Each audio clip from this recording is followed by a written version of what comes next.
said, is the first of three that we're going to cover.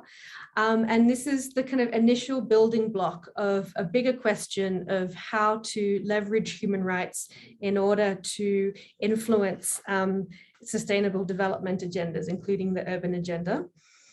And on the basis of kind of what we cover today, which is going to look a bit at the nuts and bolts of what are human rights, what obligations flow from that, what does that then mean in terms of how rights should be impacting policy decisions.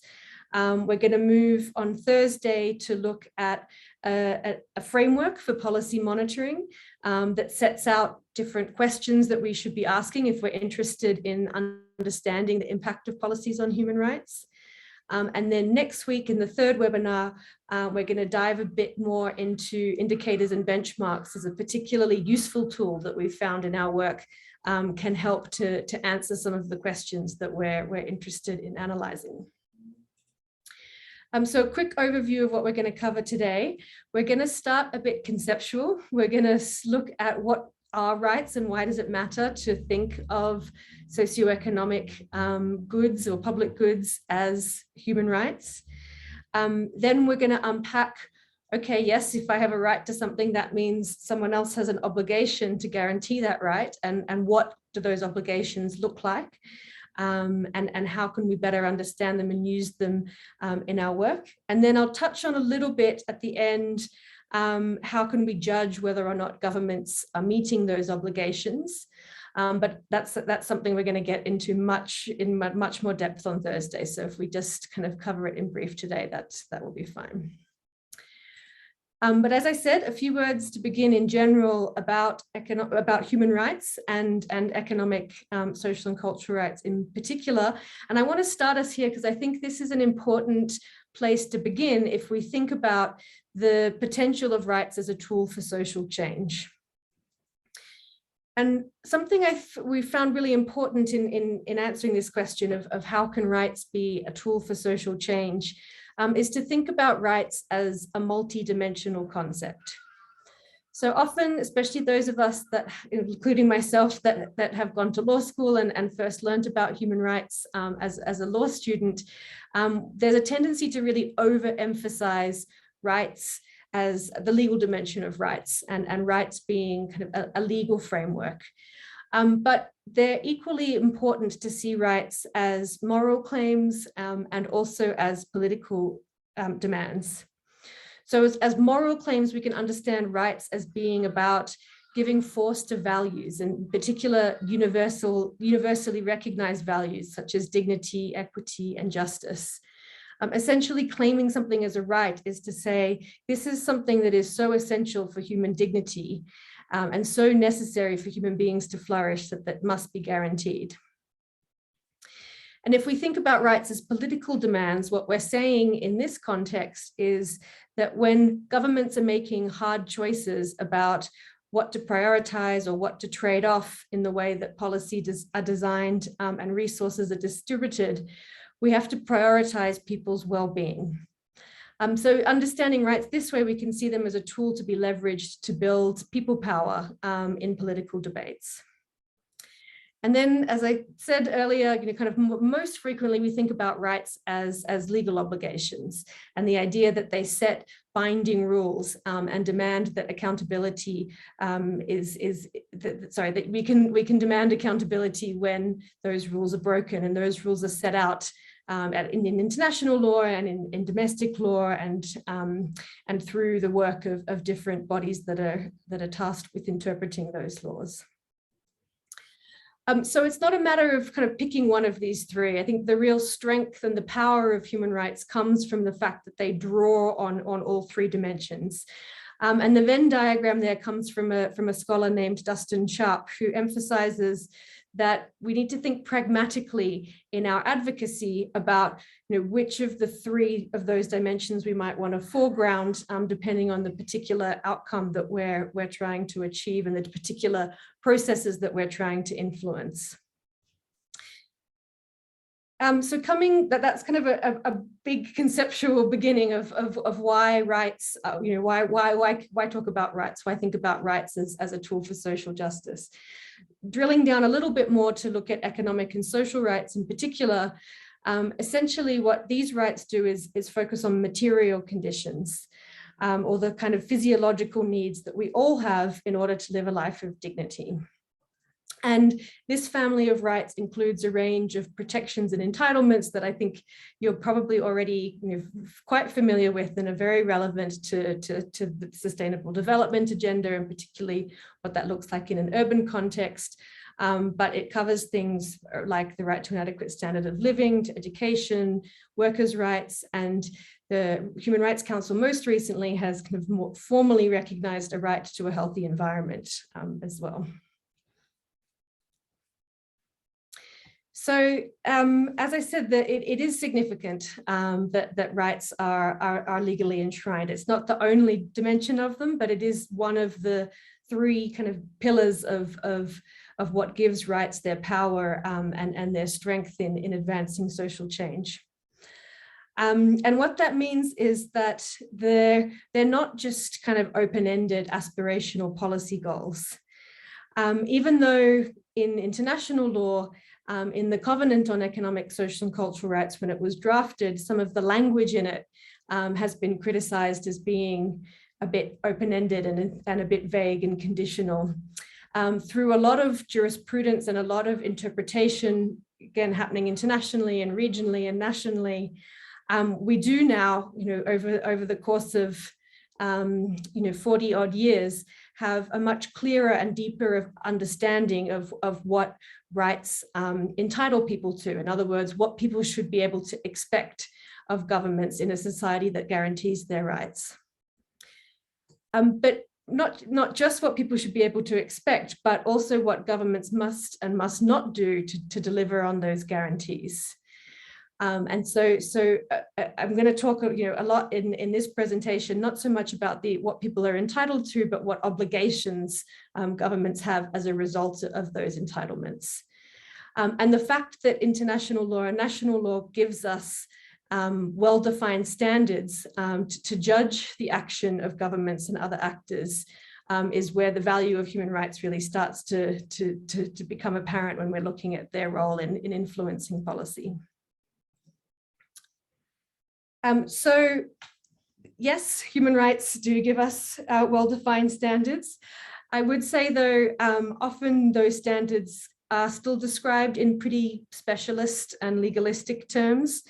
Sometimes that language, that normative language is important, but it can also feel quite technocratic and a bit alienating and distant from the real harms that people are struggling with in their day-to-day lives. So often what we observe in kind of advocacy for human rights is that it's used almost like a slogan. You hear a lot of people saying housing is a human right, or labor rights are human rights. But what we hear less of is, what does that mean in terms of who has to do what to guarantee or to realize that rights? And so to really move beyond slogans and to get to really kind of concrete policy agendas, what we found is in our work that we need to do more of is take these standards and these principles out of the realm of kind of specialized legalistic terminology and make them kind of easier to understand, easier to use, easier to conceptualize the way they fit together, so that we can translate them into more useful demands for social justice. And so the slides in this next section are going to be a bit of a walkthrough of what these international norms cover and an attempt to kind of unpack, okay, concretely, what does this mean and how do they all fit together? So the first thing that I think is worth flagging is that in terms of obligations of what is it that governments are expected to do to guarantee people's rights, there's been a kind of division between three different concepts. The first is that they have to respect people's rights, the second that they have to protect people's rights, and the third that they have to fulfill people's rights. And what each of those means is that to respect people's rights is refraining from interfering with people's ability to enjoy their rights. So it's something that they should not do. And whereas the second and the third are more things that they should do. And the protection of rights means preventing violations that happen by what we call third parties or non-state actors, because it's states that are the primary actor responsible for delivering on human rights guarantees. So an example would be if a business was polluting rivers and there was no regulation that was preventing that, that would be an example where a government had failed to meet that obligation. And the third area, which is kind of the most interventionist expectation on government, the idea that there needs to be quite proactive action taken, is in the fulfillment of human rights. And the fulfillment means that governments either need to facilitate access to people's rights, they need to promote rights and ensure people are able to claim them.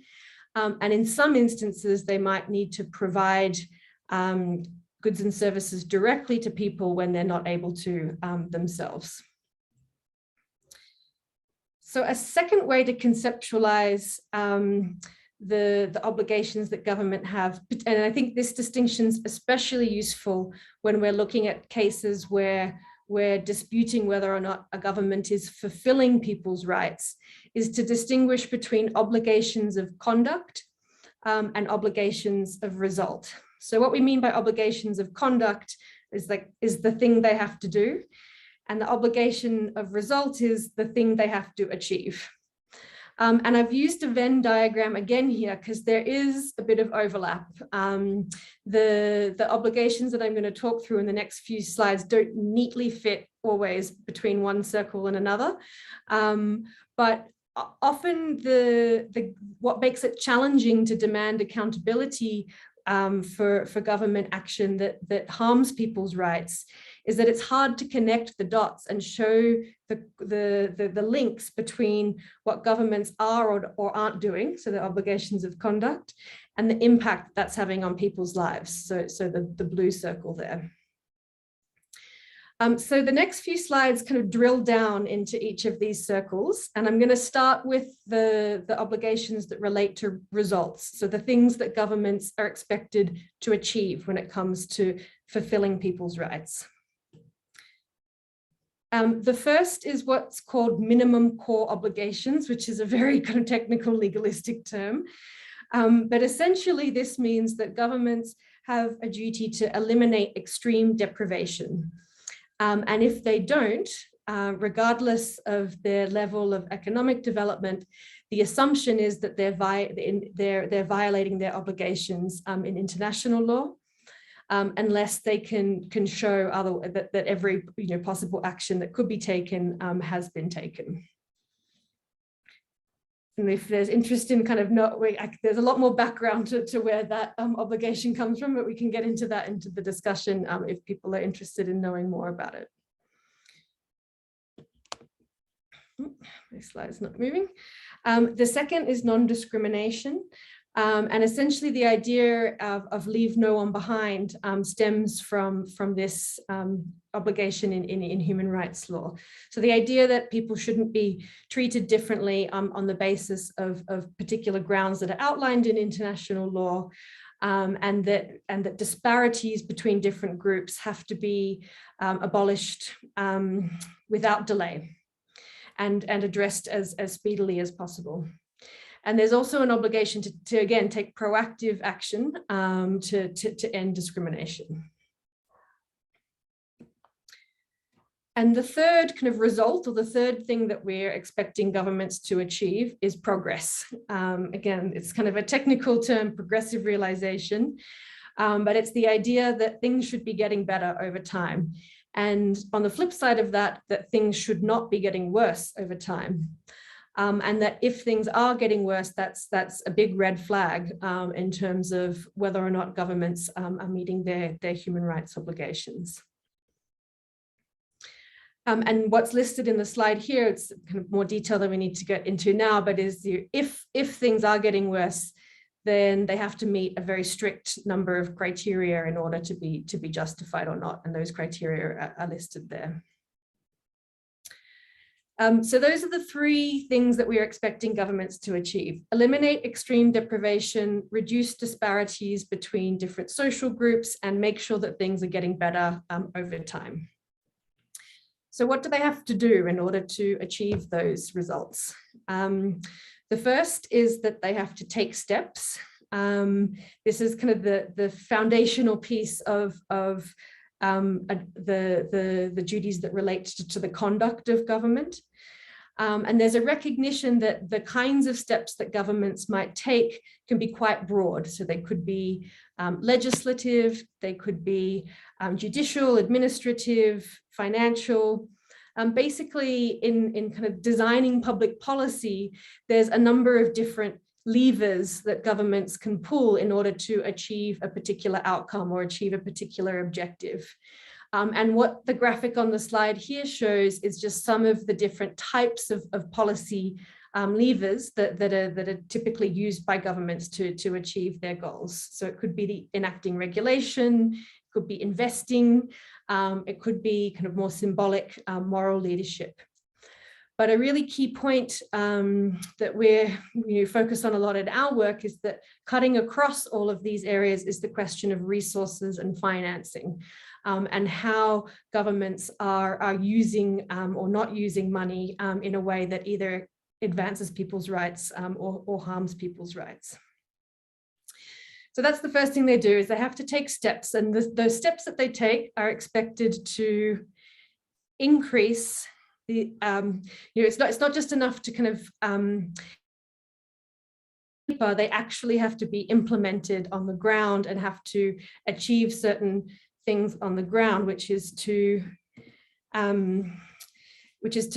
expand access to the goods and services and infrastructure that people need to realize their rights. And this is often called, this norm is often abbreviated to AAAQ or AAAQ. And essentially it's just a list of criteria that from a human rights perspective, we expect goods and services and infrastructure to meet. So they should be available, they should be accessible, and accessibility covers kind of both physical accessibility, but also economic and informational accessibility. They should be acceptable and adapted to local context, and they should be of an adequate quality as well. So when we're, I think in particular, when we're looking at kind of the way that people access their rights, which is through public services and social protection programs and work schemes as well. These are the things that we're using to assess whether or not a policy is good or a policy is bad, or whether it's well implemented or whether it's poorly implemented. The next piece around the conduct of government that's expected of governments relates to the way that they resource the laws and policies and programs and plans that they're putting in place. We hear so often the excuse from governments that is, oh yes, of course we'd like to improve public housing or public education, but we don't have the money. The lack of resources is used as an excuse for weak implementation of human rights obligations constantly. And so this particular piece, the obligation to dedicate maximum available resources to the realization of rights, gives us a way to really interrogate whether that claim of we have no money is valid or not. And so there's kind of breaking down that idea that governments must dedicate the maximum of available resources to rights. There's kind of three key pieces of it. How are resources being generated? How are they being allocated? And how are they being spent? And when we're discussing this norm, we often talk about the analogy of a pie or a cake. You want to know how big is it? How is it being divided? And then who's eating it in the end? And on the slide here, again, is some of the criteria that UN committees and courts have developed in order to judge whether or not decisions about resources are in line with human rights obligations or not. And then finally is a set of obligations that relate not just to kind of what policies are being enacted, but the way that policies are being designed and implemented. And there's a requirement, from a human rights perspective, that policies be designed and implemented in a way that's participatory, that's transparent, and that gives people access to remedies if their rights are harmed. And the real significance of having this focus on the policymaking process is that it is an effort to try and address some of the power asymmetries in terms of who has influence in decisions about policymaking. So, for example, some of these norms can lead to the establishment of new processes, or they can help level the playing field in existing processes. And I'm sure in the international field where you've been engaging in different kind of multi-stakeholder platforms, these questions of whose voice is heard and whose influence is the biggest is quite pronounced. And so these norms try and rebalance that. That was a really quick overview. So on this slide here is just a recap of how these different obligations fit together. And what we're looking for in terms of what governments are achieving, a couple in the middle that are a mix of both, and then on the right-hand side, what are we expecting governments to be doing in order to achieve those results. And I like this slide because I think it's important that these different obligations are seen as a collection and not just kind of listed off, one after the other and seen as quite distinct and separate. And on Thursday, we're going to talk a little bit more about how to fit them into a framework to make them a bit more bite-sized and usable in assessing policy. But in the Google Doc, I've linked to a short kind of summary of these norms too. So there's a resource for you to kind of keep and refer back to if this was a bit overwhelming to hear all in one go. But the key point is that we do have this set of norms that comes from human rights law being a mix of both national and regional and international sources that sets out expectations on governments that we as activists should be making an effort to hold them to. And in the third part, I think I'm at time already, but I'll just take a couple minutes to say a few words about, okay, how do we use these norms? How do they actually help us in our efforts to influence different policies? Give me one sec, the dog's just decided he wants to leave the room.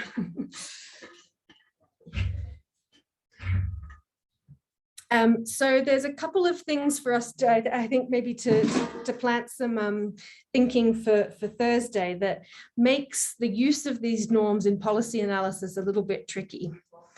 The first we've called the causality challenge. So the slide here kind of shows a classic formulation of the significance of rights and how rights create obligations that others have to act on. And for some kind of human rights violation, so for example, if a family is evicted from their home, these four elements are quite clear and the connections between them are quite clear as well. But for a much bigger category of human rights violations that are more structural and more systemic and more widespread, it's a lot less black and white. We often don't really know exactly who A is or what B is or who C is.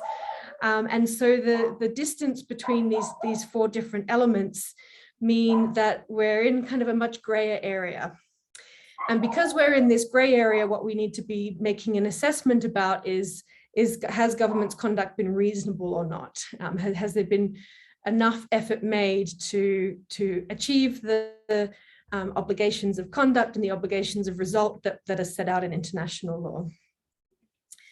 And because of that difficulty, what we see a lot in human rights analysis is that human rights researchers are really good at listing all the commitments that governments have made to protecting people's rights.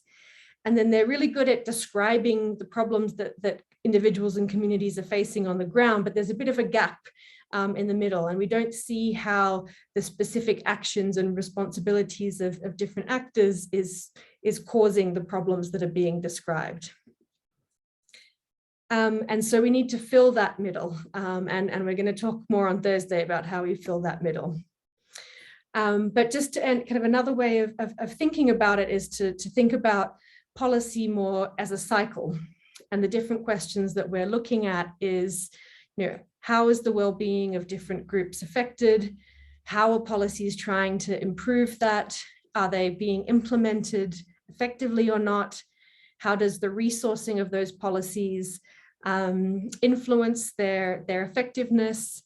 And the kind of unpacking, whether the money that's being invested is having the impact that we hope it's having on people's well-being.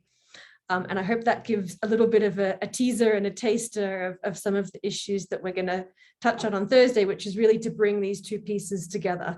The norms we've gone through today and the policy analysis that I've touched on briefly at the end, and how we use them together in order to critique and to influence policy making so that it does advance people's well-being more effectively. I'm going to end there. I think we've got now about 10 minutes or so for any kind of questions or clarifications, and then we've got some questions for you to reflect on in terms of thinking about the relevance of these norms in your own work on the New Urban Agenda. So please, as Chris said, please just use the chat or raise your hand, physically raise your hand, or use the raised hand reaction on Zoom if there's anything you wanted to ask a bit more about from what I've just shared.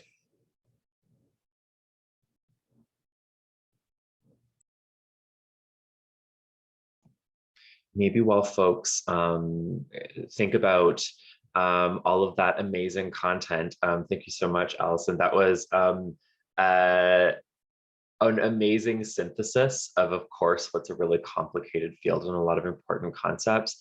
And I think it really illustrates what I've come to really appreciate about economic and social rights. Like there's an opportunity for us to move beyond the slogan to understand these more detailed standards that we can really use to more meaningfully hold governments accountable, as well as other actors.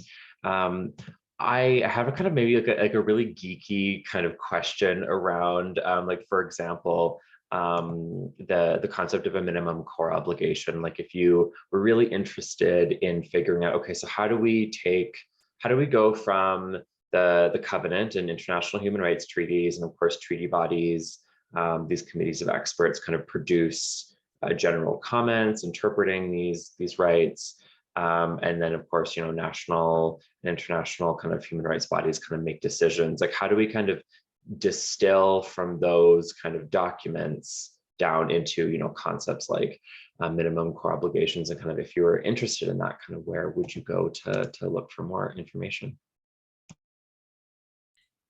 Yeah, this is a good question. So I believe, this is my personal opinion, that questions around defining what a minimum core of a right should be, so what's the basic level that everyone should be guaranteed, is actually more of a political question than a legal question. And so thinking back to that Venn diagram early on in the presentation, that to me that's something that needs to be debated and decided through kind of robust democratic processes that ensures that the voices of rights holders are reflected in decisions around that. And that comes back to what I also mentioned, which is the power of human rights comes from both these substantive standards and the procedural principles and protections that should be guiding the way policy making is happening. So in an ideal world where both of those are happening together, These questions can be answered through political processes and can be adapted and contextually relevant to different circumstances. So, for example, we've been partnering with the Scottish Human Rights Commission, and this question of minimum core is a really live one there in political debates. And even though the idea is that it's a universal flaw, what the minimum core in Scotland and the minimum core in South Africa, where I'm based, necessarily needs to look different because the circumstances are such, and it's important that that there's democratic debate around what that is. But that's my view. There's more kind of traditional legal scholars who would disagree with me quite strongly. Okay. Interesting. So it seems like so much of those questions are really live issues, and that's exciting to hear. Also, that's an opportunity for all of us as activists to engage and participate, because these are not settled questions. It sounds like. Maybe just moving on to the prompt questions as we close out today. So the questions that we had in the document were: where do you see connections to human rights being made in your work? Question to participants, and kind of where are there still gaps? For anyone who was following closely or participating on the ground or online at COP26, of course, just before that, the UN Human Rights Council affirmed the right to a healthy environment as a human right. Maybe question to anyone who was engaged in that process, kind of what does that mean for your work? Do you have any questions about that? For other folks engaged in other areas, for example, health, kind of where do you see kind of connections between your work and these kinds of human rights?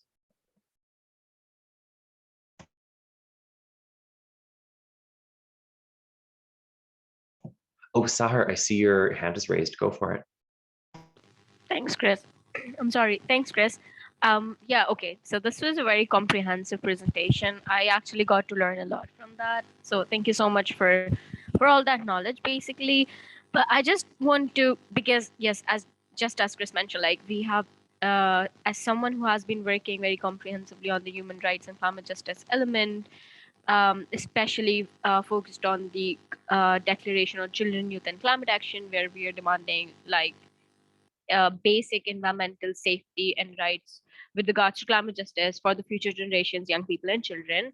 And of course, have been following the right to a healthy environment process very closely. I just only wonder if the whole thing that we do as advocates of human rights or climate justice or whatever that we advocate for in anyone's case, it feels really basic to us. And I understand that. For example, for me, it feels really basic that every single child should, or every single young person should have, clean air to breathe in, or a safety to have a sustainable future. I just had one question when I was hearing about all of these progressive realizations by the government, right? Where you mentioned that at least things are not getting worse or things are getting better, right? In a lot of the countries, this is not the case, especially in the global south. And I wanted to ask, who do you think can be held accountable when somebody wants to speak against their governments? So these international entities that we have, or because this was very new for me when we talk about the governments and when we talk about human rights implementation on housing and cultural rights and socioeconomical rights, and that was what I was looking forward to. But I just don't understand one thing, like who can I hold accountable when I want to actually report something against the injustice or the violation of human rights?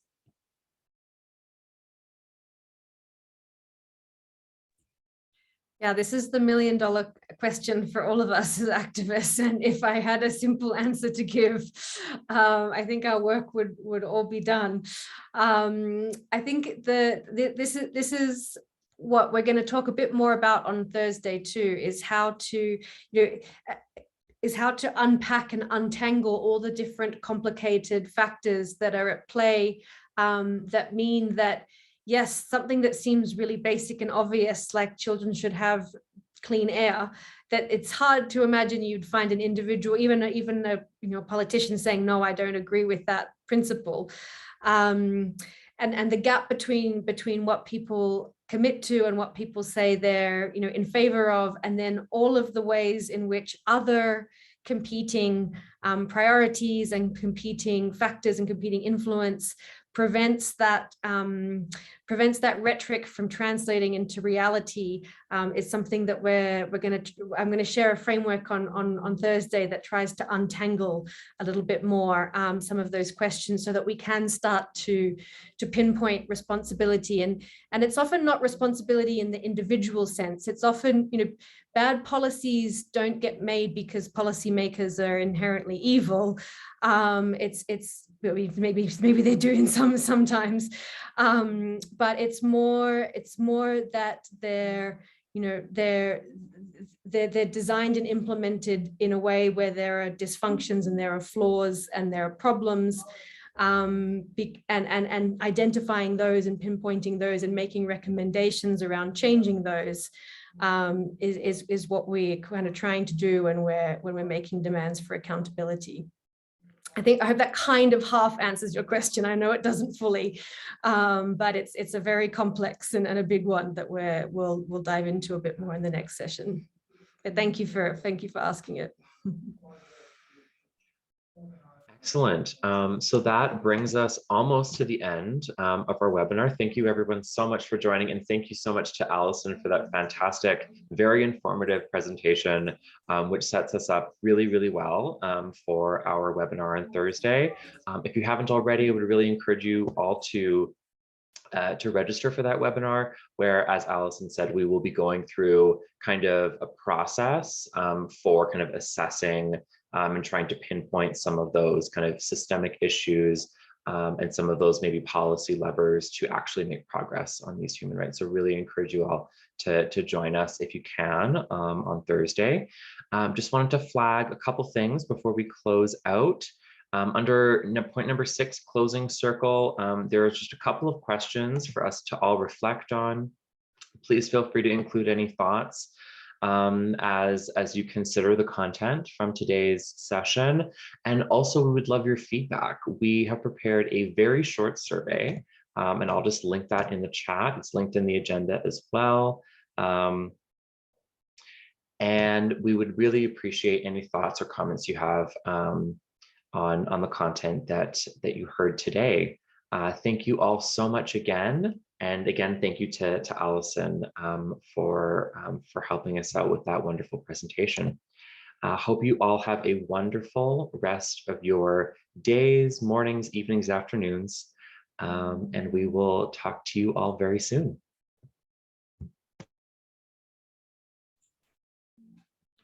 Thanks, everyone. Great to chat with you. Thanks, Chris.